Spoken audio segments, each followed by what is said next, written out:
63వ కీర్తన మొదటి వచనం. దేవా నా దేవుడవు నీవే, వేకువనే నిన్ను వెదకుదును. రెండవ వచనం.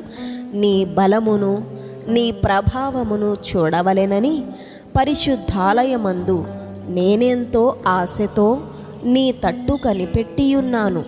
నీళ్లు లేక ఎండియున్న దేశమందు నా ప్రాణము నీ కొరకు తృష్ణగొనియున్నది. నీ మీది ఆశ చేత నిన్ను చూడవలెనని నా శరీరము కృషించుచున్నది. మూడవ వచనం. నీ కృప జీవము కంటే ఉత్తమము, నా పెదవులు నిన్ను స్తుతించును. నాలుగవ వచనం. నా మంచము మీద నిన్ను జ్ఞాపకము చేసుకొని రాత్రి జాములయందు నిన్ను ధ్యానించునప్పుడు. ఐదవ వచనం. క్రొవ్వు మెదడు నాకు దొరికినట్లుగా నా ప్రాణము తృప్తి పొందుచున్నది. ఉత్సహించు పెదవులతో నా నోరు నిన్ను గూర్చి గానము చేయుచున్నది. ఆరవ వచనం. కాగా నా జీవితకాలమంతయు నేనీలాగున నిన్ను స్తుతించెదను, నీ నామమును బట్టి నా చేతులెత్తెదను. ఏడవ వచనం.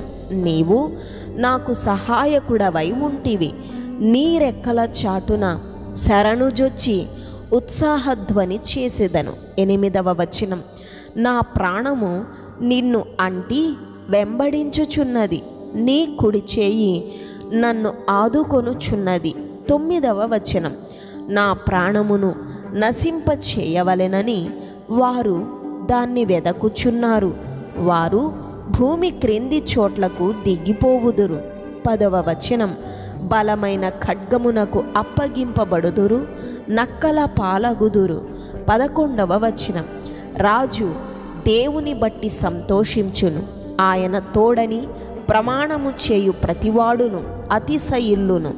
అబద్ధములాడు వారి నోరు మూయబడును. ఆమేన్.